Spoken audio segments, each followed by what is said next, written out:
Cool. So as usual, I'll probably give it 5-ish minutes or so after to give people time to trickle in. I'll start presenting the first slide of the PowerPoint so you all can acknowledge or admire the default title slide. It's lovely. A window. Well, actually, I'm going to want to share our whole screen eventually, aren't I?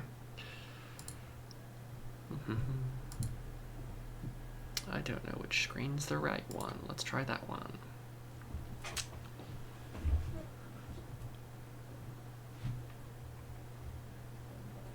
Maybe that works. What do you think? Can you see the first bit of the slide here?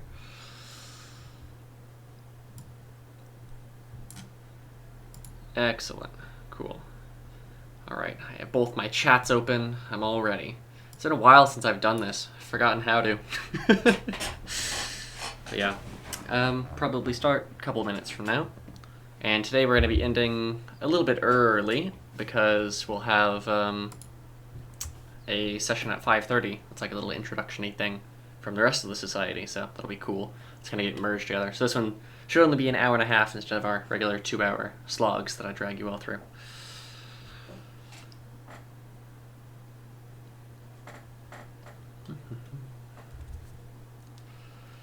How was everyone's Christmas holiday? Are you all feeling rejuvenated? I'm sure the university's been very kind to you and giving you 0 work. Yes, there are also games after the intro thingy, so it's like a combined social as well. So yeah, if you want to stick around after Bootcamp, there's plenty of cool things to do, and it will maybe be in a different meet call, or maybe we can convince the committee just to join this one, but it'll be starting right after.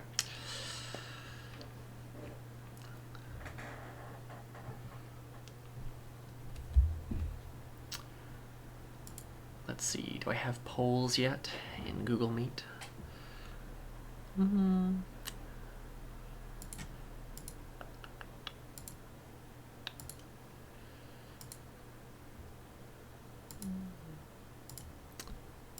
Maybe not yet. That's all right. We'll try it in the Discord channel. We'll ask, how is everyone doing today?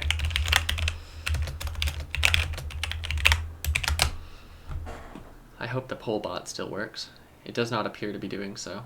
I might have forgotten how to use it, but I don't think so. Maybe. Bum, bum, bum, bum. The poll bot has given up on life. This is a tragic development. Good to hear that you're doing all right, though, Philip. Nice. Same with you, Angela. Awesome. I wonder if I do its little @ help or plus help if the poll bot acknowledges me. It does. Oh, do I need to do a plus poll now?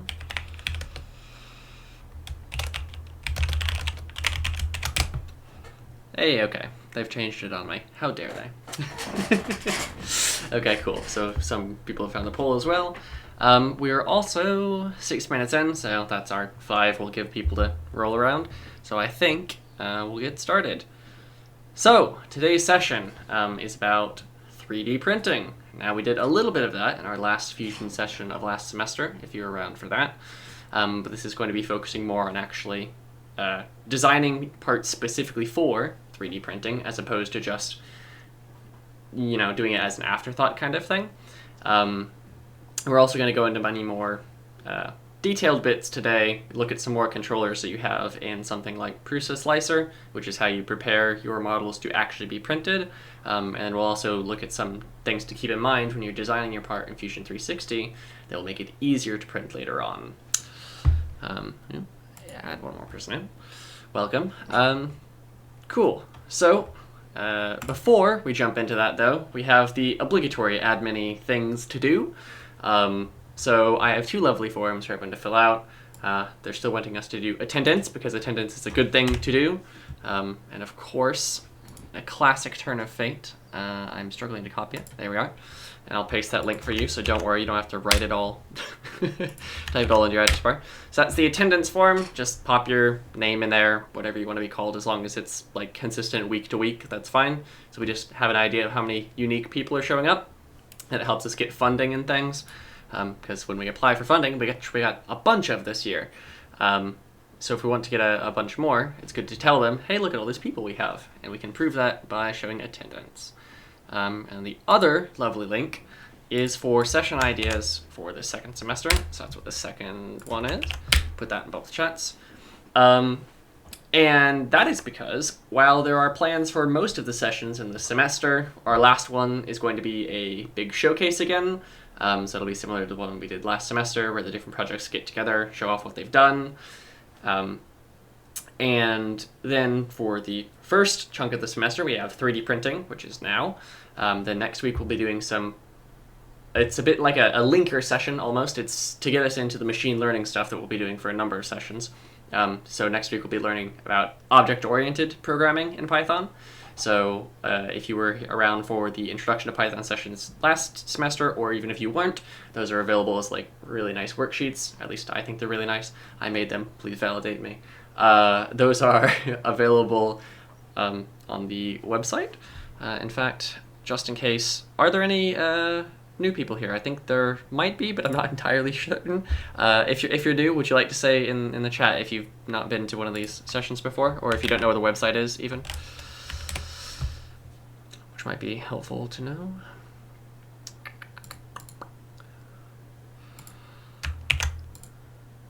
Well, all right. Looks like we're all veterans then. Well, regardless, there is the website if you're looking for it, and on the About page, which is just very similar, you can find at the bottom of this page the plans that we have for this semester so far. So after our session on object-oriented programming, which will be next week, and that'll be in Python, so it's like a linking session, and then that leads us right into our 3 sessions that we'll be doing on like machine learning in TensorFlow. So that's a pretty big topic that's being used, it seems like, a lot around the society now, and especially for like the BCI projects, there's a real shortage of people who are familiar with these sorts of things. So it'll be great to learn if you want to participate in the BCI project, or the ARM project is also doing it now, and I'm sure the LEG project will be on it very soon, if they're not already. So that'll be an excellent skill to learn. There'll be 3 sessions on that, one about preparing your data for machine learning at the very beginning. Then we'll have a second one about actually picking different models. We will be doing a neural network model as opposed to some of the more traditional ones, just because that's what me and Thomas, who's the leader of the ARM project, did over this last summer. And we actually got, at least on our training and sample data, so the data that we collected from a Mayo band, we got really, really good results from that round of machine learning. So I'll be diving into basically how we did all of that over the summer and explaining that and trying to transfer as many of the skills as possible to you lot. And then the last one will be, how do you evaluate whether your machine learning model has done well or poorly? How do you get some statistics out of it? How do you tweak it and try and refine it, and things like that? Then after that, we'll be making a bit of a gear shift into some more electronics heavy stuff.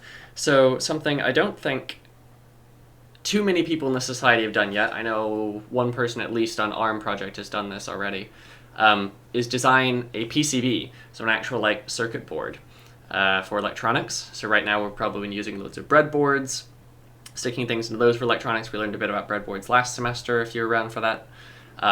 But those are excellent for prototyping, not excellent for long-term, space efficiency and durability and things. So we'll be learning how to use KiCad or KiCad, the pronunciation is disputed it seems, to both create electrical schematics, and that will be one session will be focused on that, and the next session will be assigning those parts in the schematic to what are called footprints, and those footprints kind of just tell you what the shape of the part is when it goes onto a board and the size of it and everything. And then we'll actually assemble a board that you can go and get printed from some PCB printing website.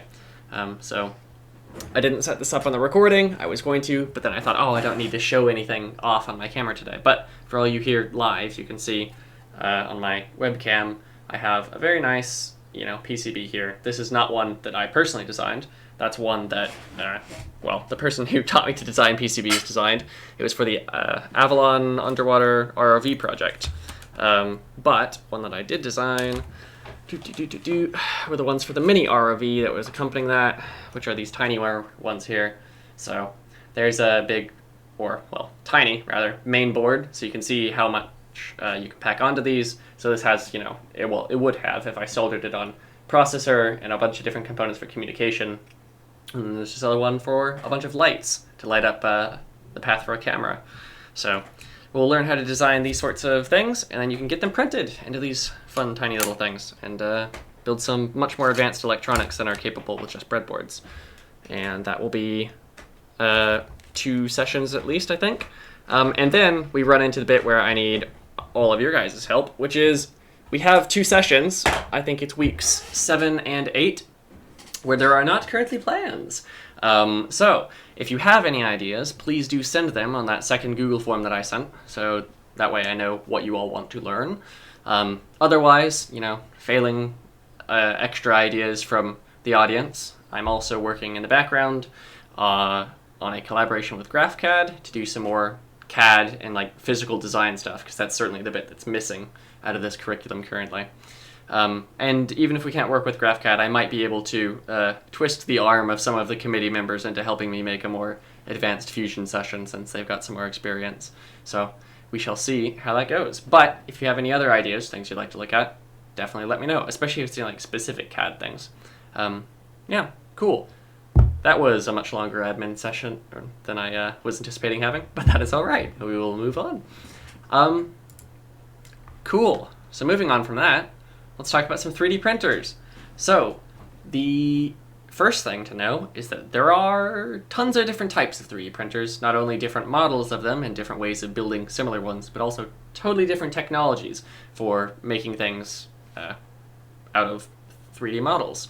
I'm going to be talking about 2 of, I think, the primary 3, because the third, which is a process called sintering, I think it might be abbreviated SLL or SLS, for selective laser sintering or something like that. That's a technology where you take like these powders and then you heat them with a laser to fuse them together. You can use that to print like really cool metal parts. The problem is, unless you all have access to like some really, really, really nice resources, it might be hard to actually find one of those. As far as I understand, they're massive, very expensive, and not really a consumer product as much as they are something that you might find in like a prototyping factory. So we, instead, will be talking about the ones that you can buy, and one of which the Society owns that you can definitely use, and the other of which is present somewhere in the iForge if you coerce the right people, I think. And that is fused filament fabrication, and the other one is SLA, which we'll get to in a minute. So this here, actually, is the exact 3D printer I believe that our Society has to use. So there are additional ones, of course, in the iForge, and some people have personal 3D printers, like I do as well. I have a smaller version of this one, as well as actually a spare copy of this one, but I don't own that one. But this is the printer that the Society does own, so if you ever need to print something, it might be, well, most likely printed on this, which is the Prusa i3. And this is a type of printer called a fused filament fabrication printer. You might also see these under what I apparently learned was a trademarked name, which is fused filament or fused deposition modeling. So FDM might be the other one you'll see. Fused filament fabrication is just the other abbreviation for it. So FFF and FDM are the same technology. Sorry for the terrible acronyms. I didn't invent them, I promise. But this has a lot of benefits, and these are the most common type of 3D printer that you can buy. Like I said, it's the one that Society has, it's the one that I have personally. They're all over the place now. These are relatively cheap, both to run and to buy. So these spools of filament are relatively inexpensive. They're just a thermoplastic, so a plastic that is meltable, that then re-solidifies after it's extruded out into a shape. So the filament itself is rather inexpensive. It's so cheap that the iForge, for example, if you want to 3D print things, you can do it for free. They don't even bother charging you because it's so cheap for them. It's also very easy to use these sorts of 3D printers because, as you can see, this little model here stuck to the build plate. How the printer works is, well, we'll see a bit more of it on the next slide, actually, so I'll get into it then. But the result of the way it works is that as soon as it is finished printing this, little top bit here, the model is ready to be used. You can take it right off the build plate and put it into whatever you're building. There's no post-processing. You don't need to clean it. You can, of course, sand it down if you want a smoother surface and things, but that's not necessary by any means. And additionally, a really nice benefit is that these filaments come in all sorts of different types. In today's little summary document that I often put up on the blog, I guess, that we have, or our website rather, where I put the recording things, I'll put a link to Prusa's website where they actually summarize a massive number of materials in this really nice interactive table, so you can look at that. We'll get into the 3 most common kind of printing materials a bit later in the slides as well. But this, the takeaway is you can use many different types of filaments, basically anything that you can put into a filament-like thing, so you can melt it down and turn it into a filament, and if you could then remelt it and it cools back down and solidifies, you can probably use it as a filament. So you can do all sorts of crazy different materials that you can print on. The downsides of a printer like this is that partially, I suppose, due to its simplicity and the fact that it's physically moving around a nozzle, which is around here, that's extruding molten plastic. Even though those have gotten really good, really accurate nowadays, they're still not quite as detailed as some other 3D printers can be, like the SLA printers we'll look at in a second. And additionally, parts that you print can have anisotropic properties. So for those of you who aren't haven't already been subjected to engineering, pounding this into your head somehow, anisotropic materials are ones that have different properties in different directions. So you can imagine this structure here, this little statue head. If you were to pull on the statue's head and its body, up and down, that would break at a different strength. It would have different properties. So it would take a different amount of force to break. It might stretch a different amount than it would if you pulled on both of his ears from side to side kind of thing. And the reason for that is that these 3D parts are just made out of lots of really thin layers that are stacked on top of each other, and parts usually much weaker. The layers come apart before the plastic itself will break. So that means depending on the direction of force that you apply, your part might have different strengths. So it's something to keep in mind if you're needing to design something that withstands force, is try and think about the direction in which it's strongest, which is usually parallel to the print bread. Awesome. Cool, I think that's about all for that. So if we look at this is how the heads of these things work. These FFF printers. This one's a direct drive printer, which means that this gear here that actually takes and pushes the plastic into this hot nozzle is directly on the print head. So that's what this is, that there's a motor that takes the filament and pushes it into the print head. There are a different type of printer, the one that I have, which is called a Bowden style extruder. The gist of that is this motor, because it's really heavy, is not located on the print head, but it's located some distance away, and it instead pushes a filament through a tiny tube that's connected to this top bit here.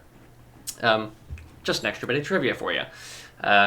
Bowden style printers sometimes don't perform quite as well in terms of quality as direct drive ones can, but that really depends on the model. There are Bowden printers that do excellent prints.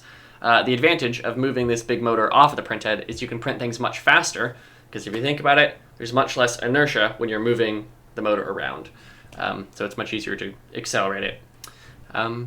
Awesome, so yes, so you have your filament here, which is the thing that is going to be melted down and extruded. And that is being pulled in by the drive gears here, and the stepper motor can very precisely control how much it's pushing through. And you see it's going from a small gear to a large gear to gear it up, give it some more torque so it's more force but a slower speed. Then you have this hot end section, which is a chunk of metal that is heated up to melt the filament. So this takes this plastic, depending on what plastic it is, it'll melt it at different temperatures. And then it will be forced down through and out of this nozzle, where it will be deposited into whatever layer is currently being built. And of course, to keep things at a consistent temperature, you have some sort of temperature sensor here that tells you how hot your hot end is. It's just like a bit of feedback. And obviously the hot end needs to be heated by something, so there's your heater. Cool, so that's the gist of that. So that's how FFF printers work, fused filament fabrication. Are there any questions about oh god, I cannot say that. Fused filament fabrication printers. I'll do a little poll in the Discord, or you can just write your question anywhere if you have one. Any questions about FFF printers? And they could be specific questions, vague questions, whatever is on your mind. Dun, dun, dun. Oh, I've done that again. I kind of flip between that. I flip between asking polls that expect a positive result if there's nothing to be said, and sometimes ones that expect a negative one. So I asked if there were any questions, so it's negative results. But normally I ask it the other way around. Okay. That's enough waffle, though. Looks like you're all feeling good about FFF printers. So, on to SLA printers. These things are exciting. I don't have one because they are expensive. But I do know a couple people who do have them, and I think the iForge has them if you ask nicely enough and coerce the right people. So, the advantages of these sorts of printers is primarily their crazy high level of detail that you can get out of them. So, FFF printers, your accuracy is limited by the size of this nozzle. So, I think most printers, if I'm recalling correctly, have 1/4 of a millimeter nozzles, which means they deposit strips of plastic that are about 0.45 millimeters wide, so nearly 1/2 millimeter. But these printers can do much finer resolutions, all the way down to 1/10 of a millimeter, so 4 or 5 times more fine than the other printers are. And these parts usually don't end up even having layer lines or like structural weaknesses, because how these are formed, and we'll go over it in just a second in more detail, I guess, are some of the different ways that you can do it, is that down here at the bottom, you have a big like vat of resin. And this resin is a photopolymer. And what photopolymers are is when you hit them and excite them with some light, in this case it's an ultraviolet light, which is why you have this big orange shield over it, so you don't get like sunburn or blinded looking at your prints as they're being printed. But what that light does is it will then turn that resin from like this sticky liquid into an actual solid, a solid material. So what then happens is this little build plate up here, so that starts way at the bottom, and a laser or some sort of LCD system or somehow parts of this resin are cured with the UV light that solidifies them on this plate, and then the plate pulls up a little bit, and then it solidifies on the next layer, and the next layer, and the next layer, and the next layer. And this millimeters of resolution, so it's worth pointing out that a second ago when I said that these can do about, the FFF printers, and they can do about 1/2 millimeter wide things. That's a different metric than the layer height. So the height of the layer you can actually change independently of that.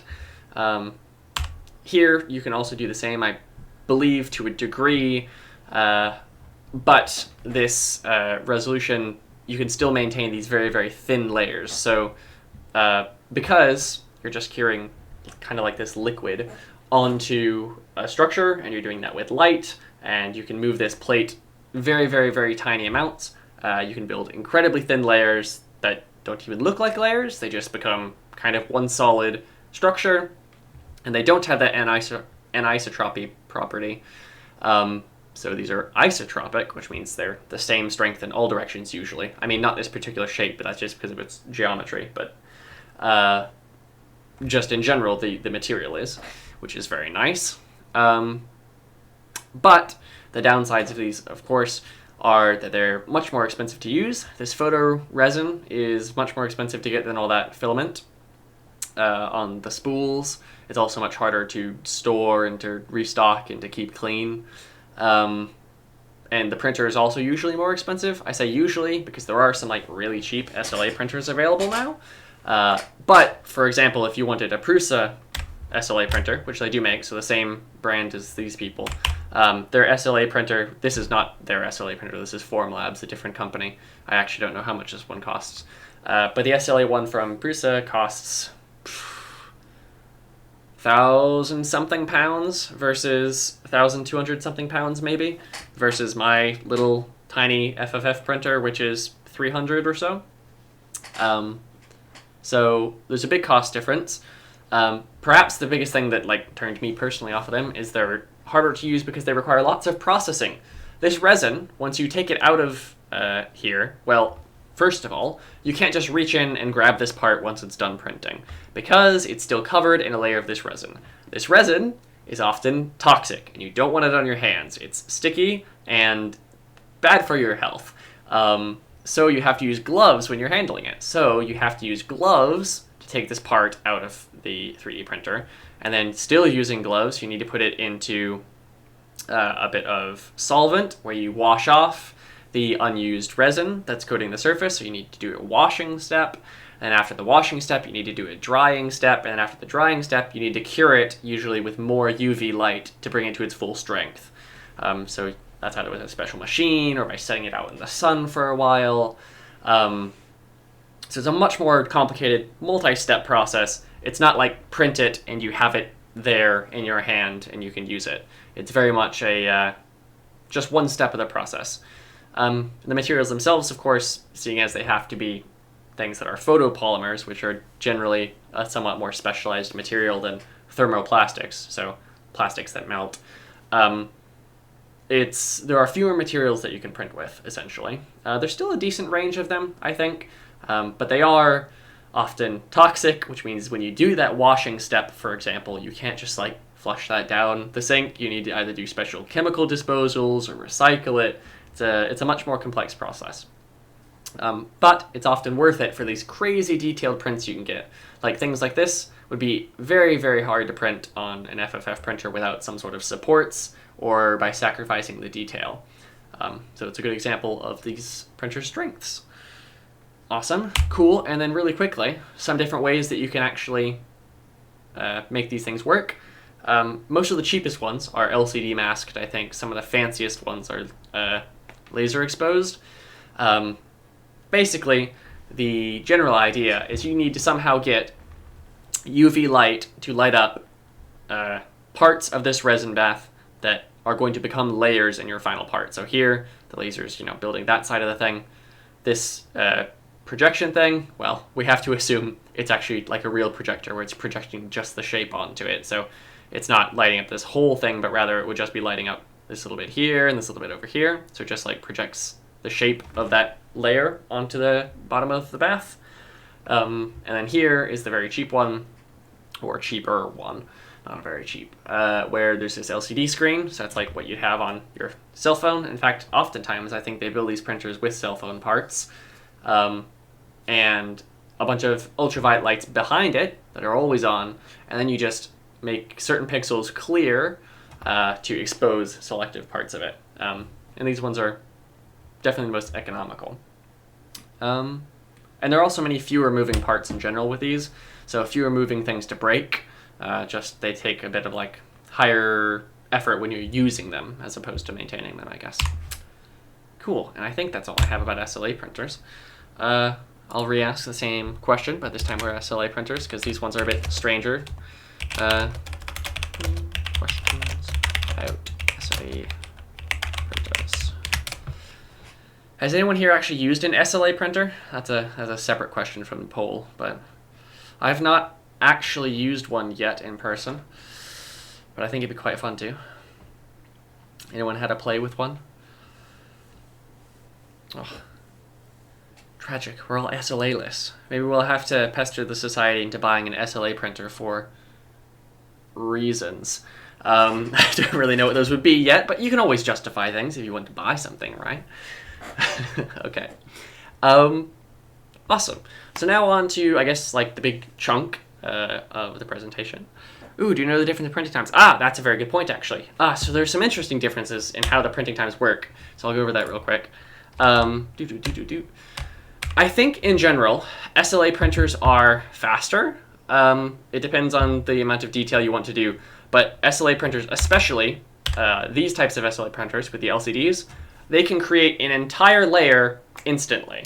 So it doesn't take them time to move like around the print head. So this print head doesn't need to move left and right and fill in the inside of something. It's just flicks on the light and it's layer done, and it can move on to the next one. I don't have exact numbers, unfortunately, for you. I can look those up, but I do believe SLA printers generally are much faster, and an interesting property about them is because it does the whole layer in one go, if it's one of these types especially, or a projector one even, that means that on a regular print bed, if you were printing like 10 copies of this item, for example, so if you wanted 10 of these heads all across the board, it would probably take around 10 times longer for that part to print on this printer, because it has to do everything it does for one thing 10 times over. If you were printing on an SLA printer, it would be the exact same time as printing one. I think the only thing that affects the print time of SLA printers is how tall the item is, not at all how wide it is or how complex it is. So that is a good question, because yes, there's that fundamental difference in how they work. You can duplicate as many parts as you'd like on one of these, and you can get them to print very quickly. Now, that does come with a caveat. Just because you can get them to print very quickly does not necessarily mean you can get them in a usable state very quickly, because these do have the whole cleaning and curing process afterwards. But that is, yes, a good question. Yeah, so who knows? Maybe for really complex parts, it'll take about the same amount of time, but I suppose it depends. Very good question, though. Nice. Happy to help. Cool. If there are any more questions, feel free to toss them in either the Discord or the Google Meet, and I will jump on them. But in the absence of questions in the meantime, we'll talk about design considerations for when you're designing 3D parts to be 3D printed. So, the first thing to keep in mind is that with most printing technologies, SLA included, even though SLA needs generally fewer supports, they do still need supports. The reason for this is, as you build up things, you can imagine that gravity wants to tear them back down. For certain parts, so say parts with a large overhang, so like these ones here, if you imagine this being assembled by like an FFF printer, where it's layer by layer, as it goes to like fill in this layer, each time it's going to have to go farther over left, and when it goes left, it's going to float over an area of empty space. So obviously, things can't really float in midair very easily. So what all this green stuff is scaffolding or supports. And what that does is that's printed, and it's printed to be much weaker than the rest of the part. So you remove it, you break it after you're done printing the whole part. But what it does in the meantime is prevent things from sagging or collapsing when you're building layers at this very extreme angle, where there's large overhangs or where things are just floating in space. This version of this like fence design over here, assuming this is up and this is the build plate here at the bottom, this does not require supports because the structure is self-supporting, there aren't any overhangs. As you build layers up in this direction, you'll have layers directly beneath it, holding it up from the plate. So the times when you need supports are when you have these really sharp overhangs. So you can also imagine if you have just like some flat surface floating. So if you had like an upside down boat or something, that would be really hard to print. Well, depending on the angle. So you can usually do around 45 degrees, fine. But once you get to angles more extreme than 45 degrees, like this one here, which looks like, I don't know, either 30 degrees this way or 150 degrees that way. Yeah, so 30 degrees probably, seeing as the normal one is 45.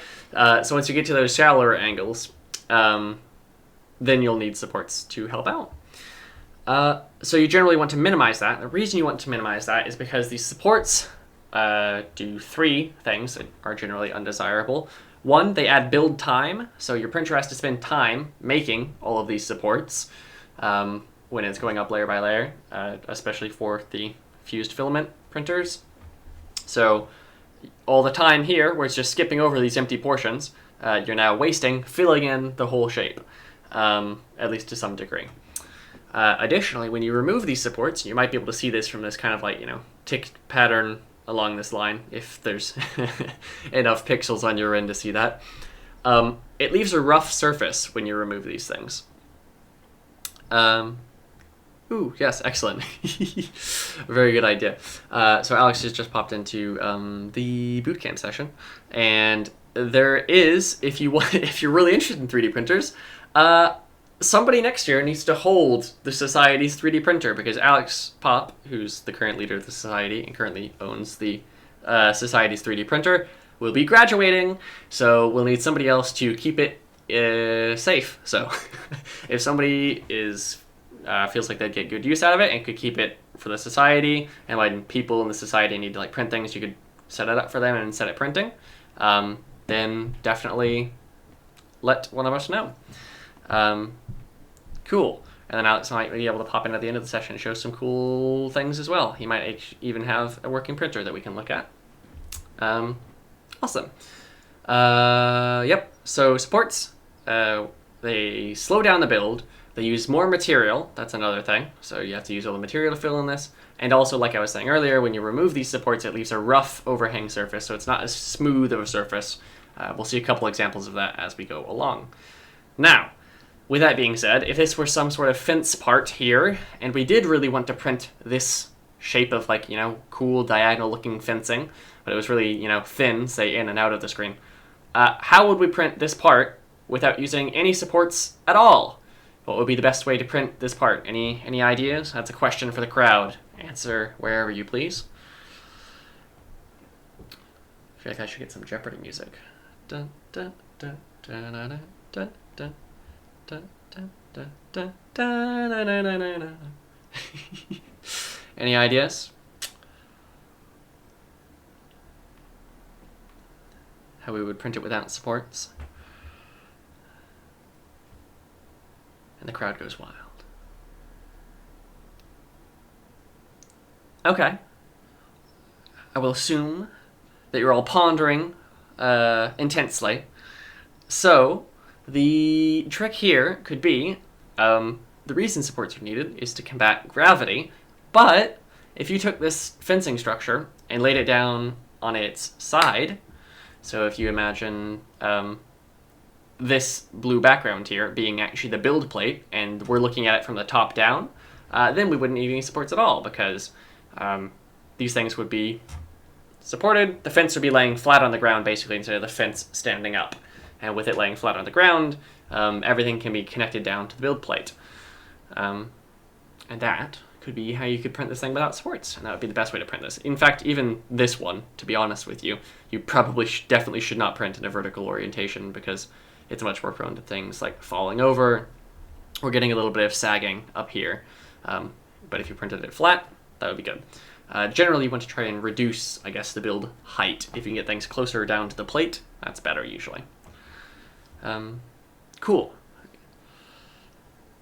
Yes. Oh, I've just realized somebody's asked in the Discord chat if the session was being recorded, but they aren't on the live thing, so I answered it out loud. But they couldn't hear me, but that's all right. I answered it for them now. Yes, the session is being recorded and should be up after the session is over on the website, as usual. Cool. Any questions in the meantime about supports and needing those? We'll come back to them in a little bit.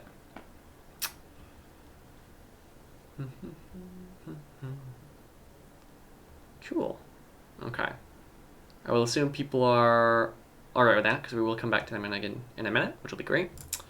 Awesome. So, another thing to do is think about the surface finish for things. So, you know how I talked a second ago about supports, and how they can sometimes leave a bit of a rougher bottom. This is the worst case scenario of that. So this was printed just as like a total overhang, so a 90 degree just going out into space kind of thing. So think about a bridge, but only with one side of it actually connected to the ground. So obviously not a very stable situation. Here is the part printed with this face against the build plate. So you can see it's got this nice little texture on it, but it's overall very, very smooth. So that's been printed with that touching the build plate, which is the bottom of the printer. This part over here was instead printed floating on some supports. So when you print floating on top of supports, you can see these filaments, they all sag, they don't fuse quite as well, they aren't pressed into a solid thing. So the general lesson here is, if you want a really smooth finish on your part, whichever face you want to be the very smoothest, try and stick that one onto the build plate. And when I say build plate, just to double check, because I'm sure you all know, but the build plate is this bit here at the very bottom that your parts are being built on top of. And it's usually heated as well here to keep the plastic somewhat warm and adhered to the surface. So that's the build plate. So whatever surface you want to be smoothest, try and put it on that. Awesome. Okay, cool. So that's that lesson there. Print orientation also affects strength. I found this from a lovely YouTube channel that does really cool experiments with a bunch of 3D printing and like DIY stuff. It's called CNC Kitchen, if you haven't already found it. If you come across the guy with the excellent German accent, that is him. And yes, it's an excellent YouTube channel. They do a bunch of neat experiments. In this experiment, he was testing how the orientation of printing and also the layer height that you printed these layers at affected the strength of different parts. And he's done this by printing this hook, so the hook is 3D printed, and then he's pulling on this hook with this machine here, so this top block is being pulled upwards, this bottom one's fixed in place. I should probably be using this pointer, actually, it's probably much better. So you can see here, this crack is starting to form there at that layer boundary as these two sides are being pulled apart. So you can see that in numbers as well. These XY ones are ones that are printed, if you think about it, the hook is laying flat on the ground. So imagine this big face here that I'm tracing out, the big face that's facing us, that would be printed touching the build plate. So this hook here is printed in the Z orientation, where it's printed vertically. So you can see because there are layers that go horizontally upwards, so it's stacked layers that are stacked vertically. If it were XY built, we would only see one top layer here, or the bottom layer here, and the layers would go back into the plane of the screen here.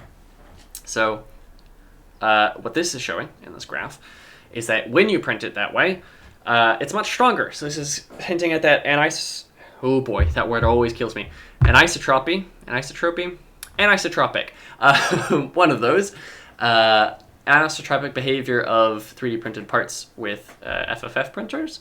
So you can see here, when you print it this vertical way, where these layers are perpendicular, I guess, to the direction of the force, it's much weaker. So you can see here that the failure load in kilograms, with all other things considered equal, if you print it in this vertical orientation with layers going stacked up like this, left and right, it'll only take around 30 kilograms, but if you print the exact same hook with the exact same amount of material, laying flat on the build plate, it'll take more than double that and nearly 80 kilograms of force. And that's a continued trend for all these different layer heights here. So that's something quite important to keep in mind. If you want to print really strong things, try and make sure your layers are not being stacked in that strong direction.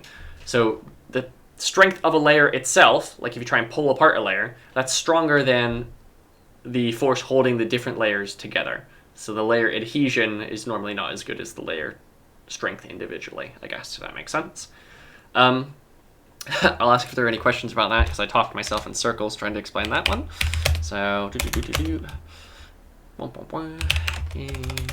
or I'll just say, how are feeling out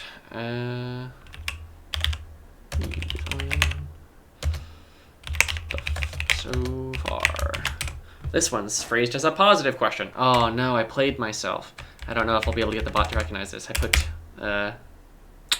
the colon in there and it didn't like that very much. It's fine. There we are. So this one, yes, you'd answer positively if you don't have any questions. I like to keep you all on your toes. Awesome, cool. That sounds good. If you have any questions that do crop up, feel free to ask them in either chat, and I will hopefully see them. Awesome. On to our next then. The next thing to do is consider, this is kind of building off the past two considerations, consider splitting parts into separate ones. So here, we're printing a sphere. Don't know why you would be printing a sphere, but imagine you're printing something sphere-like, maybe. So you can see this is in general using some quite thick layers, so especially as it gets to the top here, you can start to see a bit of that like stair-step pyramid effect, maybe. I actually don't know how much you can see on your end of the stream. But you see on the bottom, because you start with things that are some pretty extreme overhangs, so it's, a flat surface here, then you have to go way out in one layer's time, and then way out in another layer's time. You end up with lots of overhanging bits. You need to print with supports. So that's what this structure down here is. This is a support structure that you can remove after printing. But, like I said the first time around, when you do remove these supports, it leaves sometimes a not excellent finish on the bottom. So you can see this is the other side of this sphere, this support side of the sphere. And it looks a bit mangy. You have filaments that you can individually see. It doesn't look like a very solid part. It's not terribly visually attractive, so if that's something that you care about, then it might be a good idea to split the part. So in this case, you could take this big old sphere, chop it in half, print 2 halves, so now you get the full quality that you can get out of either half of the sphere, and then you can attach them afterwards using some sort of glue or other method. And then the sphere doesn't have any of these bad aberrations on one side of it, and you get to save the material that you would have spent on support material, and also the time. So when it comes to attaching things, this is a small tangent, and maybe we'll save the majority of it for when we get to materials, actually, because there are different ways to attach different materials, but there are some cool ones that you might not be aware of. So that is that for the time being. We'll get to that very soon. So next tip is to give yourself some wiggle room. When you 3D print parts, if you're 3D printing like some screw-like item or nail-like item, it's probably going to be thicker than the exact way you design it. And if you're printing a hole, it's probably going to be smaller than the exact way you designed it. So if you want things to fit, you're always going to need to give them a bit of a gap in your design. So say if you wanted to design a box with a lid, that's a bit of foreshadowing because that's something I'll try and do later. You'll want to put some room between I guess the thing that it fits on, like you'd want to make the lid slightly bigger than the box it has to cover, I guess would be the way to put it, because you'll need this extra bit of tolerance room to actually fit it on. Otherwise, if you print out your parts and you think, they should fit perfectly, what'll end up happening is that your lid will be slightly too small on the inside or whatever, and your box will be slightly bigger on the outside than you expect. They won't fit together, not without a lot of sanding and manual aggression. But here's a loose guide if you're looking for one. This came again from Prusa's little printer manual, which I'll be linking in our resource thing at the end of the session. So you'll have to forgive the commas where there should be decimals, because I think that's what they do in the Czech Republic, I believe is where Prusa's from. I'm probably wrong about that. But yes, anyways, what this actually means is 0.1 millimeters, 0.15, and 0.12. So if you're looking for different types of fits, you can try these different types of tolerances. It does depend on your individual printer, but this is a good guideline to start with. You could probably toss in an extra bit of room for 1.15 millimeters, and you'd not go wrong most of the time. So this is something important to keep in mind. It's definitely bit me a couple of times. Yeah, cool. I think we only have a couple more tips, then I'll ask at the end of the tips how people are feeling about them. Cool. Oh, well, that was done incredibly well. Check out that nice slide creation. Well, what this one does say, normally, is if you need to print perfect circles, print them horizontally. The reason for that is because, like we saw in our sphere, when you get to the top of a curved surface, your layer by layer construction starts to break down a little bit. And you end up with slightly flat things because, especially at the top, that filament's going to sag. Because if you look at it here in this preview, it's just this flat overhang, kind of. So you get a bit of sagging there. Now, if you place the hole horizontally on the surface, like this one here, then you'll come out with something much more perfectly circular because you're not fighting gravity to keep it, upright and in a proper shape. So that is another good lesson to know with your circles. I ran into this issue. It was, luckily this one's not too terrible to sand out or just kind of, force fit the parts. But if you want something that fits loosely or whatever, and it needs to fit into a perfectly circular hole, definitely try and print those parts horizontally where you can. Awesome. Keep minimum widths in mind. This is another one as well that's pretty important.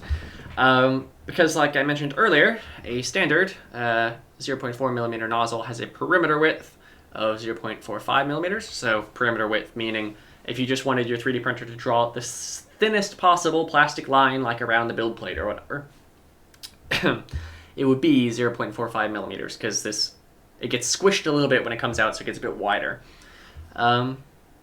So you can refer to this lovely handy guide, whether it's possible to print certain minimum widths. So this is important, like, say if you wanted to print something that has a bit of like a knife's edge to it. Now, don't 3D print actual knives, probably. But I was printing a part where it had kind of like this wedge shape. And this wedge was supposed to, help guide something into a position where you'd snap it into place. But that wedge had a very sharp edge on it. And once that edge gets smaller than 2 perimeters, so that would be smaller than about 1 millimeter thick, you'll start to have some issues. And I saw that. It started to look really bad. Some bits of it weren't even fully printed. It ends up as a really rough, weird edge. 1 perimeter exactly you can print. That's possible. So you can print things at around 0.5 millimeter, a bit less. But obviously things smaller than 0.5 millimeter, there's no way your nozzle, with as large as it is, can ever print something that thin. So keep that in mind. It'll probably be unlikely you're designing parts that are thinner than 1 millimeter. But if you are, you might have some trouble printing them. So that's good to keep in mind, at least with a fused filament printer that has a 0.4 millimeter nozzle. It changes depending on the type of printers. SLA printers, I think theoretically could go all the way down again to 1/10 of a millimeter. So really sharp edges on those. Awesome. Okay, so I will stop there for a moment to ask how people are feeling about the rest of those tips. So we'll do whole are feeling about the rest of the design tips. I don't know why I bother making these things so long that I type out. And if you have any questions, do feel free to ask them in either place. Okay, well, we've got our, oh wow, look at that, 7 votes even this time. People are flying in with answers. I think that's almost everyone. Fantastic, okay, so in that case, I'll assume that people are feeling all right about those tips. We'll get to practice those in a little bit with an example. I'll probably speed up slightly so we can actually get to that example in time. So once you've designed your part in something like Fusion, you have to export it to 3D printing software. Usually that's done with things called STLs. What does STL stand for? Good question. I have forgotten. I think it's stereolithography format or something. So it was originally intended for these kind of like 3D printers, I guess, especially than the photo curing ones. But what this format does is simplify your model a lot. It represents everything as a 3-dimensional triangular mesh, which means you have a bunch of triangles that are stuck together to form a shape. Now, you may be thinking to yourself, how do you do curved things when triangles don't really bend? At least not geometric triangles. And the answer is you approximate it, you hack it a little bit. So, and depending on the tolerance that you export your things with, this will look worse. Like this looks just like a hexagon. This looks starting to get a little more circle-like, and you can imagine as you add more triangles here, so that's a triangle, triangle, triangle, triangle, triangle, triangle, obviously. As you add more triangles, you'll get something that better approximates a circle. It's also worth keeping in mind, these only contain the surface geometry of your shape. So if you have things that are packed inside your shape, if it's like a solid design, and somehow you need to print things inside of it, you'll have trouble with that, getting that correctly exported. It also doesn't store any additional information, like colors or materials or any of that. So just keep in mind, if you have a really nice looking Fusion 360 model with textures put on it and different materials assigned to it, once you export that to STL, it all gets thrown away and it's just a triangular mesh. But that's good for your printer because it keeps it simple. Here's a resolution demonstration, I guess, of how you can change those resolution of the triangles that it builds things out of. Now here, granted, this obviously does not look like a triangle. You might say, Brooks, well, that shape there has 4 edges. Yes, it's just 2 triangles secretly. Trust me, I promise. But so it's still represented as triangles, even though you can build square surfaces out of them. So this is just a sphere. Obviously, if you use a really low or coarse resolution, this resolution, I believe, is the distance that you're allowing between the actual shape and the real edge. So that's like this distance here that you're measuring. So as you shrink that, it gets more exact. But you can see, for this really rough resolution, it only takes 224 triangles to represent which is nice. If you end up with something here, it's finer. You'll need more triangles. This is actually probably a good trade-off for a real 3D printer because your 3D printer would probably struggle to print something finer than this, to be honest. I guess depending on the size of the sphere. If this were a tiny sphere, then yeah, you wouldn't really need to bother going any higher. But if it were a really big sphere, maybe you'd want a much finer mesh. This one looks almost perfectly like a sphere. You can only hardly see, maybe, the little squares or on its surface. But that one takes loads of triangles, so it's a very large file.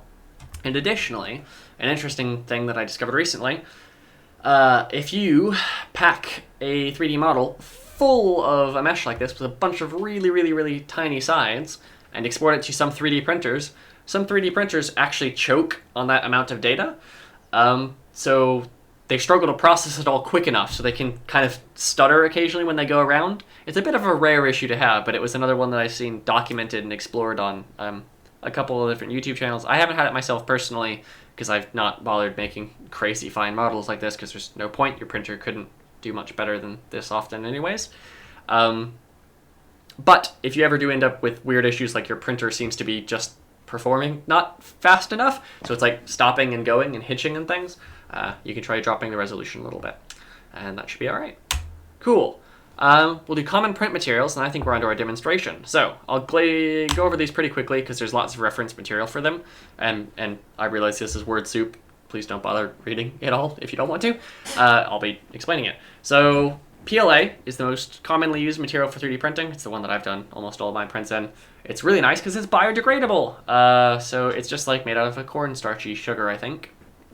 And it's a perfect choice for producing finely detailed things because it just prints really well. It can be melted easily at low temperatures. It doesn't warp. It doesn't expand or contract with heat very much. So it's very nice for building aesthetically pleasing tiny parts. It's odorless when it's printing, so other materials like ASA or ABS actually give off, I think, a gas containing a little bit of chlorine, so those need enclosures and lots of ventilation if you don't want to like accidentally kill yourself or someone in the room. PLA, perfectly safe. I think you could probably eat it if you really hated your teeth. Don't take that as medical advice. But some interesting downsides of it are that the prints are very, very hard, like very brittle. It's surprising. I was kind of amazed by it the first couple times I played with it. At room temperature, it hardly bends a little bit, then it shatters almost like glass. Well, not quite like glass, obviously, but it just shattered kind of before it like really bends, so it's a bit brittle. It also has a really low temperature resistance. I also discovered that because I was building a bioreactor out of it, and my bioreactor, when I was testing it once, got up to about 50 degrees, and it started deforming. So keep that in mind. It's not very temperature resistant. When they say difficult to post-process here, they mean you can't like smooth out the surface. We'll see how you can do that in a second. And it's also not UV tolerant. But it's really nice for printing tiny models, especially good for getting started. I'd recommend you do all of your prototyping stuff in this, and you can pick final prints and more complex materials. One of those is PET or PETG. I think this is what they make lots of water bottles out of. And I think there's a microbe that they discovered in a wet landfill in Japan that can digest it now, but it takes still ages, like, you know, decades. So not as biodegradable as PLA is. But the advantage here is that it has a higher temperature resistance, and it's also much more flexible. So actually the Prusa printers are printed out of this PETG material. It's much tougher and more durable, so if you're really making like parts that need to be strong, this is an excellent material to make those out of, as it's much more resilient. The downsides of it primarily being you get stringing. It's a bit more oozy than PLA is. So there are ways to combat that in the slicer settings, which they often do by default when you pick this material. But sometimes you'll get stringing, or like when you have to do bridging, which we'll see what bridging is in a minute, that might sag a little bit. Cool. That's the gist here. There's some more details, and I'll be sure to include all of, obviously, these slides and the big material guide later on, but there's no sense in memorizing every detail. And then as for ASA and ABS, these ones are very, very strong materials. Good impact and wear resistance, and they're also really thermally tolerant. Up to 100 degrees, they won't even really be deformed, which is really nice. The downside is they're more difficult to print. It expands and contracts when you heat and cool it. So as you heat things up, or as things cool down rather on the plate, they can contract, so you can get warping. So like your flat bottom of a part, for example, could become curved. It could start warping upwards. Also, like I said, they give off a unpleasant odor. This unpleasant odor is very toxic if it builds up too much. So you definitely don't want to be doing this in a tiny enclosed space. But this is the material that if you do build things in this, which there are plenty of reasons to still, even though it's a bit harder, like to print. A really cool thing that you can do with it is smooth it or weld it together with acetone, because it's soluble in acetone. Acetone obviously is somewhat dangerous, but not like ridiculously dangerous solvent. You can definitely get it places. If you rub a little bit of like acetone on a chunk of ABS, it will slightly dissolve it, becomes a bit like jelly, and you can press that into another bit of ABS, and then you can kind of just weld the two together, and it fuses the plastic into one. It's really quite impressive, the connections you can get that way, so that's an excellent way to attach things, is by kind of like welding them with acetone. And also, if you put it in a container with a bunch of acetone vapors, those vapors can go and smooth out the surface of a part, so you can't see the layers as much. So it'd be a shiny surface, and get kind of glossy. The layers almost disappear in terms of you being able to see them. So that's kind of a cool little trick with ABS. Awesome. So that is all for materials. Does anyone have any material questions? Because that's just a lot of like words I threw at you. So material questions. Switching that around to be a negative question again, or well, answered in a different way. But yeah, there's an excellent reference. I'll be sure to include that afterwards in the write-up on the website. I'm also going to go and turn on my bedroom light really quickly because it is getting dark because the sun is setting. And then we'll move on to slicing and build prep real quick. And then I think the demo's right after that, I hope. If you have any questions, though, add them to either chat. Cool. Awesome. No immediate material questions. So, we'll fly onwards to slicing and build prep then. Oh, I've just realized I've lowered my chair and I've probably sunken out of frame. Okay, here we are. So, slicing and build prep. There are lots of trade-offs. Slicing is the process where you take your 3D model and turn it into layers that your 3D printer can actually print. We'll take a look at that in more detail. A big trade-off is how thick the layers are and how fast you're printing. So if you do really, really thin layers, you can see there's a nice finish on this frog over here. This is printed with 1/10 of a millimeter thick layers. And you can see the only very small layers there at 3x zoom. It's a very smooth surface compared to this one here, where you can clearly see that like stair-stepping or like canyon-like look. That one was printed at much thicker layers, at 0.25 millimeter layers. The difference being, if you want to get something super fast, you can get that with these much thicker layers and faster speeds. So this one only takes 40 minutes, whereas this one takes, I guess, more than twice as long at 151 minutes. So, and then you can always find a nice balance in between, which is probably a good one to do if you're looking for prototypes that aren't too hideous. So that's a good thing to keep in mind. Here's another demonstration of that. So here's again, remember the commas here are decimals for us. This is 0.2 millimeters. You can see the stair stepping very clearly, and it gets much smoother as you go along. But also the build time goes up from 18 all the way up to 75 minutes. So big trade-off there. Cool. This is a fun slide. I like this one. When you print parts, remember I said that the STL files, they're only really the outer shape of the part, the outer mesh. Whatever's inside of the part, that's usually filled in to give it some additional strength, and that's done by the slicing software. So here are some different filling in patterns. These different patterns have different benefits and downsides. People think this one looks pretty, the Hilbert curve. I would agree with them. Honeycomb is a very strong one in all directions. Octogram spiral, I'm not entirely sure. All of these have different uses. Some of them you can fill with resins because they're all like a continuous space, others you can't. And you can make all these fillings more dense kind of as you go down. The type of infill that Prusa Slicer uses by default, I think, is a nice one called gyroid infill, and it's basically just like the best out of all of these, it seems, because it's very nice. You'll get to see it later. And is the good trade-off between not using too much material, but also being strong in all directions, and also being one continuous space that you could fill with a resin if you want to make it a solid part. Yeah, but this is just something to keep in mind. You can put in different patterns on the inside. You can swap those out for different properties. Cool. Supports, we've talked about those a couple of times. Here's kind of what they would look like in the slicer software. You can see they're holding up the structure. Here they are in a final printed part. So you see it's a bit tricky because you'll actually have to go in and remove these things after the part's been printed, which is sometimes a little bit difficult. But those will do things like allowing this big overhang of the head to be printed in the first place. So supports are sometimes necessary, but if you can get away without supports, it's almost always better to do so because it'll save you time, filament, and quality. Awesome. Bridging in brim. Some overhangs, actually, if they're on the exact same layer, so if they're perfectly flat with a build plate, and they're not too wide, so this here looks like, honestly, a little bit of a stretch to me, but it might be doable.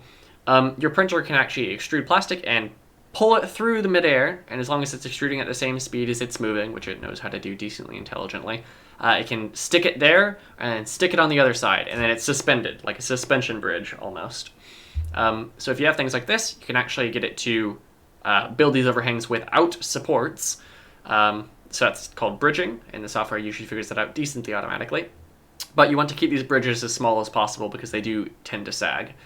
There's also something called brim, which is where you put this like one layer, big wide thing down here, all the way around a shape, and it attaches to the bottom. It's very easy to remove in post-processing, doesn't actually really negatively affect the outcome at all.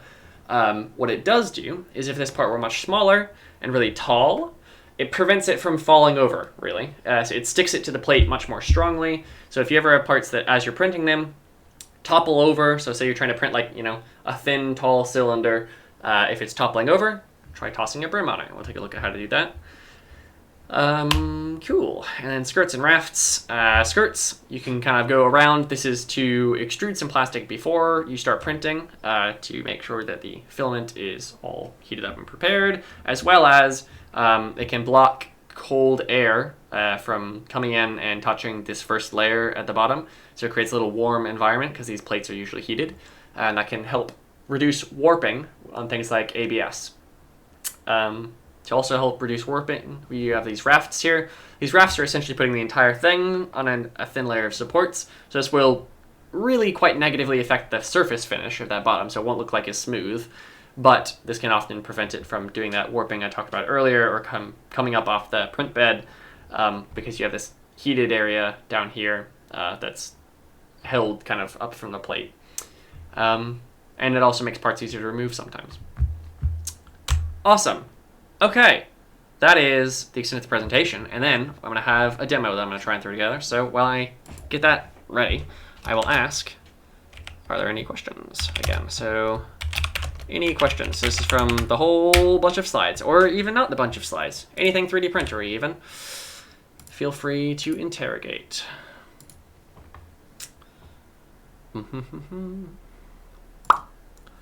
Hope I don't need that. There we go. Coolio. Okay, if there aren't any questions, it's a bit hard for me to tell if people are typing in the Google chat. I can usually see when people are typing in Discord, but if there aren't any questions, then we'll fly on to a quick demo. This will be exciting because I have not tested this before. I'm also not entirely sure how much time we'll have for it, so we'll have to see. Might be moving a little bit quickly, but that'll be all right. Awesome. What we're going to try and do is design a simple part. I have a bit of a shape in mind. I'm thinking almost like if you think an old style bathtub or something where you have some sort of container, box, that's lifted up on legs and then it has a lid on top maybe. So maybe if you like taking your baths in a tiny enclosed space without air, I guess, or just a general like box on legs. Maybe a coffee table. Maybe that's a much better analogy. Cool, so we'll give one of those a design, and then as we go along, we'll take a look at bits, and we'll think about, how would this 3D print, how will we actually prepare this in Fusion, or for 3D printing later after Fusion. Coolio. So, we'll start with a sketch. This is not going to be my most beautiful thing ever, because I don't think it necessarily needs to be. I've also forgotten all of my keyboard shortcuts. This is tragic. That's alright. Since Alex is here now, Alex, what's the thing that pops up the search menu? Where you can type in options. Where you're looking for things at your cursor.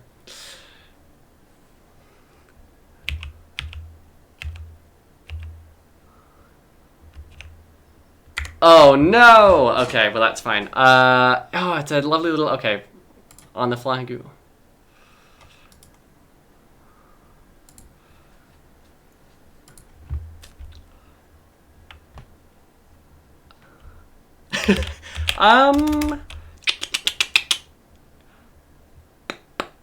I might still try and design something simple so I can show them how the slicing software works, but then I think, yeah, I'll try and leave a little bit of time if you want to also show off a live demo. That'd be really cool. Cool. Shortcut Fusion 316. So you can see, obviously, lots of things just leave you when you don't do things for a little while. So let's see. Toolkit. Model toolbox. Is it S? It's S. Okay. Hey, fun bit of detail. Yes. Hey, look, Philip's got it as well. And Philip got it before I did, even. So, yes, thank you for being on top of things, Philip. You are correct. Sorry, that was an unnecessary tangent. So with S, we'll select our center rectangle. We'll draw something out. I don't know. We'll make it... It'll be a pretty small thing. We'll do 7 centimeters by... Oh, whoops, it didn't give the dimension of the other one. Press D for our dimensioning tool. Over here, drag this up. We'll do 140. So 1:2 ratio there. I'll think about if we want to give this legs. Yeah, we'll do that in a separate design. So press E for extrude. I'll pull this up. 40. 50. Yeah, sure, that looks box-like. We'll go to the bottom. We'll design some legs onto it real quick. So we can start a sketch here. Which is, just create a sketch. And then on here, we can import the geometry. I think that's what it's called, or include rather. So we want to include these corners. Actually, they're already included, sorry, since we're designing on this surface. So we'll go ahead and hit our S, grab our rectangle, pull it out. We'll do legs that are 15 by 15, I guess. Seems reasonable enough. Let's see if I remember how to get real fancy and use mirroring and things. So I'll mirror these objects here over this center line. I might have to show the origin for that to work. Over that center line. Excellent. Cool. And then we can do one more mirroring process, this time mirroring all of those objects, not that top line. How can I unselect the top line? Oh, that is unselected, sorry. And then this time mirror it over that. So I'll have it over there. Nice shape. Cool. We'll hit E for our extrude again. We'll click that and control click on the rest of them. We'll pull those out. 40 something. Wow, this is really coming together beautifully. And then we'll go ahead and try and put a bit of a lid on it. So to do our lid, I guess, we'll do a couple things. First, we'll start here, design a sketch on that surface. So right click and sketch. We'll do an offset, which is, I believe, the O key. Yep. And we want to do that from this and pull that in. We'll make our walls 5 millimeters thick, say. Sure. And then what we'll do, click on that middle bit, extrude it down, and we'll do, let's see what options we have here. If I do, for the extent to object, remember this is how we can get it to go like all the way through to a face. So if I do it way down there, it'll cut through the whole thing. Obviously we don't quite want that, but to fix that we can just add a little bit of an offset here. So I can add an offset of, say, also 5 millimeters on the bottom. -5 even. There we are. Okay. So the bottom is still solid. We have a nice little bowl here at the top. Any tips for designing a lid in a really easy way, Alex or Nick? Any suggestions for how we go about a lid for this in the easiest way? Or should I just make it up as I go?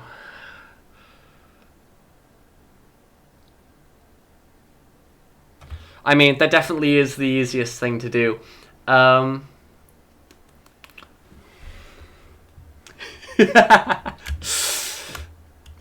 Valid. Okay, I may design them as the same part for the sake of showing, I guess, how you would separate them later, but actually I also need to make them separate components as well. So, maybe that's not worth the fuss, but we will see. We'll design a new component. Okay, sure, that can be a component. And we'll also create a new component on top of that.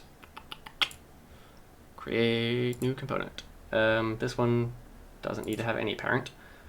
And oh, it needs to have some sort of parent, doesn't it? Okay, fair enough. Okay.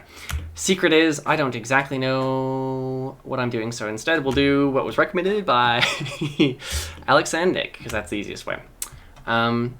So in that case, or even, do I want to design it on top of this and make it a new body? Yeah, okay, we'll try that, I guess. Okay, so we can take a construction plane, and I'll put this construction plane right on top of that. Leave it there with the 0 offset. So that's just something we can build a new body off of, or a new sketch onto. So I'll create my sketch now on this plane here. Is this geometry included? Sure is. So now we can just take our rectangle from our one side to the other. Go ahead and finish the sketch. Extrude that up some amount. Let's make the lid 5 thick, I guess. See, that's just fused them into one part, hasn't it? Yes, it has. Which is, yeah, not exactly what I wanted to do. But that's fair enough. Maybe what we can do to work around that temporarily is go back to our construction plane step in history and raise this up a little bit. So raise that up so it's lifted above the surface. And then if we extrude that up 5 millimeters, it should be a separate structure. There we are. Okay. Nice. And then the last thing I guess we'd want to do is add some sort of like interlockingness to the lids.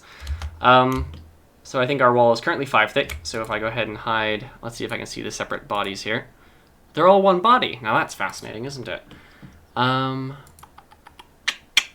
Split body. Splitting tools. Splitting tools. Body to split. There you are. That's how you can split a body. Almost. Not quite. Exciting. So I'll fall back on my CAD experts. Alex, Nick, any idea how I get these to actually pretend like they're separate bodies? I realize I've gone far away from your recommended path by now, though.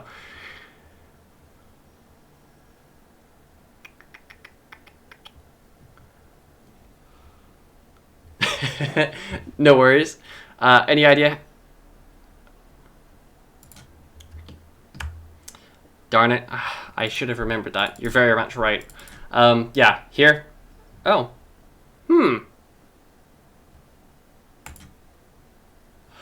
Sorry. That's my problem, if anything. I've been looking at the wrong bit. The component has the one body down here, but that is a separate body from the lid. It's fine. I was thinking that the lid and this were somehow one body despite them being separated, but they were not, and it is all right. But thank you for your help in my moments of panic. Lovely. Yeah, I apologize. This is less prepared than normal. I have not given this a go beforehand. That's all right. Cool. So up here, what we're going to do is try and design these parts so they interlock now. So I will go ahead and create a sketch here. Do our same thing with an offset. Offset from the edge. We're going to do negative 2.5 to pull it in a little bit. And finish the sketch. And then pull that down 5. So if I do E for extrude, pull it down by 5 millimeters. Now, if we flip back on our other body, you can see it kind of fits on top of that. However, let's see if I remember how to go do different display settings. Wireframe. So if you look at the wireframe, well, I'm actually not entirely sure if that's too insightful. If I hide the top bit, you see that the base itself does not have anything to interlock with what we've just designed. So we'll need to do that as well. Visual style, shaded. I think that's what it was by default. That was not what it was by default. Maybe it was that one by default. That's fine. It looks a bit strange, but that's fine. If we then want to design this, so this has a little bit that interacts with that lid. So recall that our top bit is around the outside perimeter, 2.5 millimeters. So if we design this other one, 2.5 around the inside, it should match up.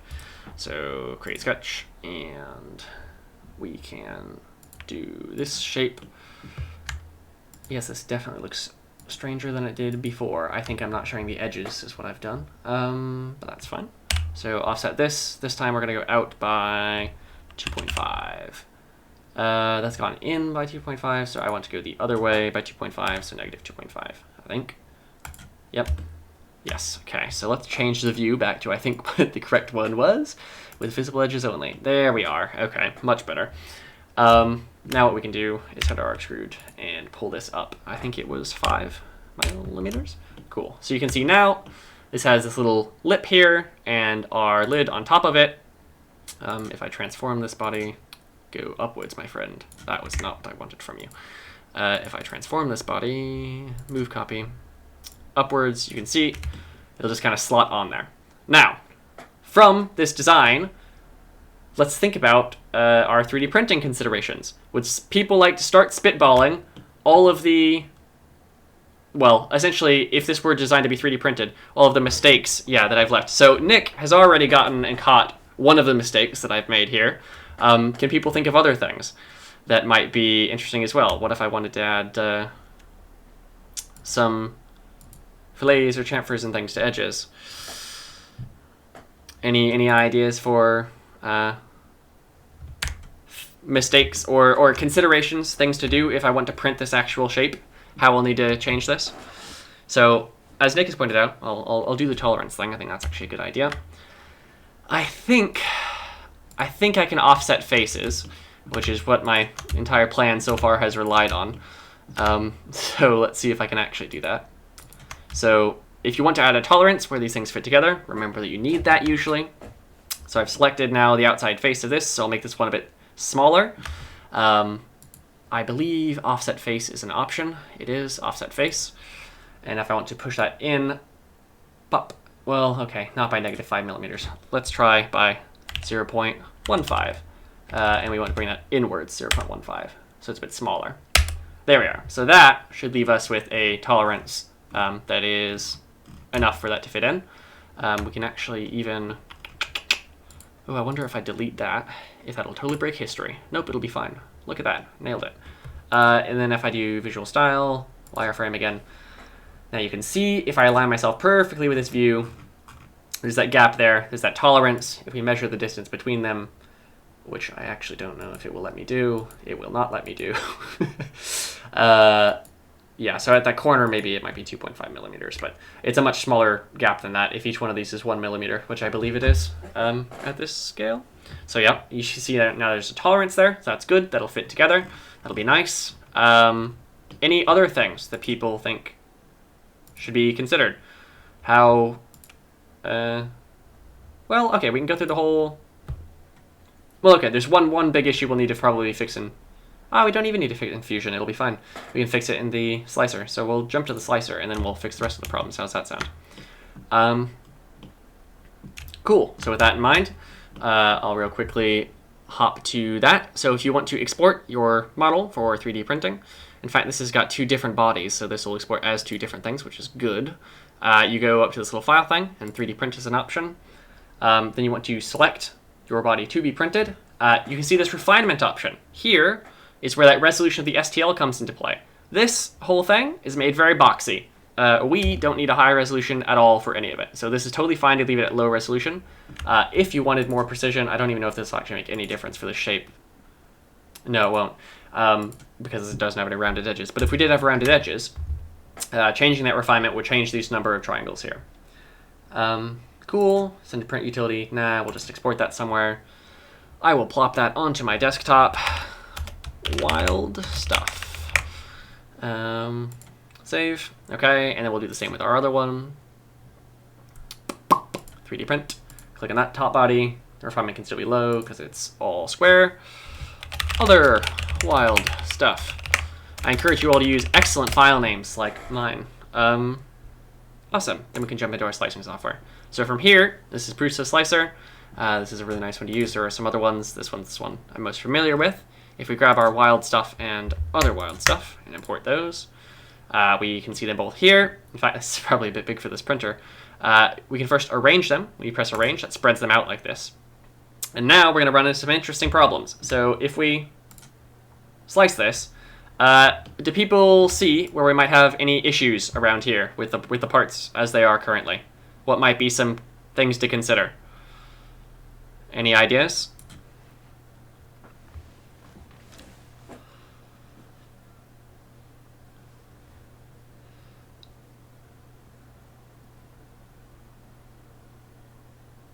Hey, yeah, nice. I would agree with Ali's. Both these parts have terrible overhangs. It is saying that it's going to try and bridge these, but 3D printers bridging is limited usually to, you know, maybe a couple of centimeters. This is quite a distance across. This will likely fail to print entirely, if not have a terribly sagging base to this. So, to fix that, what we can do is a couple of different things. So first we'll start with, if we jump back to down here, you can see there's a slice view and then a 3D editor view. If we click on this part in particular, we can chop it in half. So this nice little cut tool allows me to slice it at a certain point. Uh-oh, I didn't mean to move it. Hello, please let me rotate my view. There we are. I'm trying to use, I think, Fusion shortcuts in the wrong editor. So if I do cut here, and we want to cut it down someplace there, we'd have to get decently exact with it. In fact, I'm sure there's a better way to do that. Yeah, I'm sure there is. In fact, we just specify 40 because that's what it was. Excellent. And we want to keep upper and lower parts, and we want to perform the cut. So there we are. Now we have more things there. The object is outside the print area. We can smash our range again and see if it fits. So in fact, they won't fit it quite at this point. If we select everything, we can scale it down. So that's kind of a cool thing we can do. Okay, so everything is selected. That's fine. If you go to scale, you can bring it down a little bit. So shrink our box, and that shrinks everything at the same time, which is very good. Now we'll rearrange it. There we are. We can fit things. Cool. This box is probably fine. This lid also still has an overhang, so we've got to deal with that. Dealing with that one's much simpler. We can just rotate it. In fact, there's an even easier way to do that in this particular software, I believe. You can use this option here, place on face, and select the top face, and that puts the top face on the base plate. And you see it's just flipped it upside down there. So now we have no more overhang. Now, there's one last maybe potential issue here. Does anyone know what that might be? It relates to one of the things that we learned we could add that might fix the issue. I think these two parts are fine, so I'll narrow it down for you. What do you think is the issue with these four little pillars here when we're printing them, maybe? Any ideas?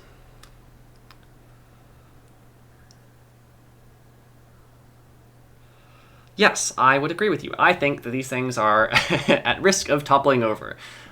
These ones are decently wide, so you might be able to get away with it. I printed much taller and thinner things that have toppled over, though. So if you want to add a brim, you can actually go ahead and check. It looks like here it's an easy option for you, so you can check the brim option.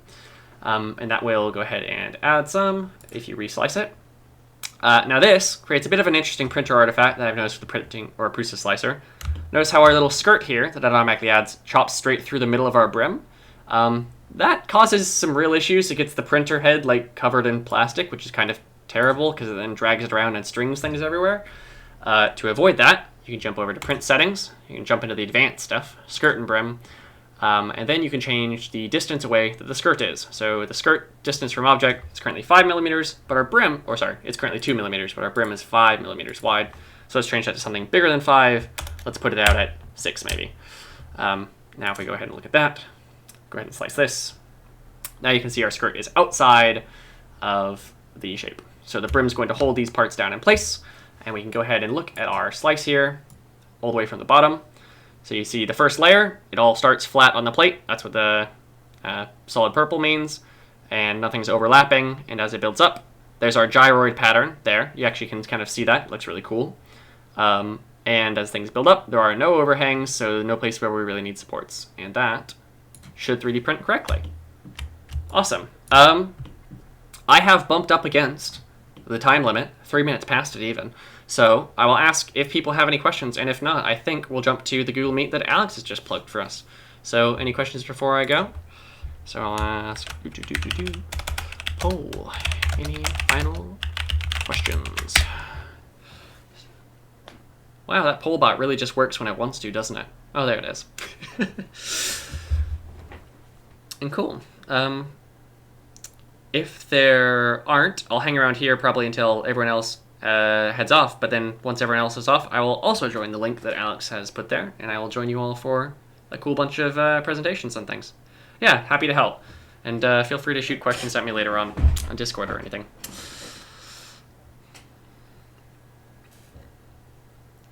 Awesome.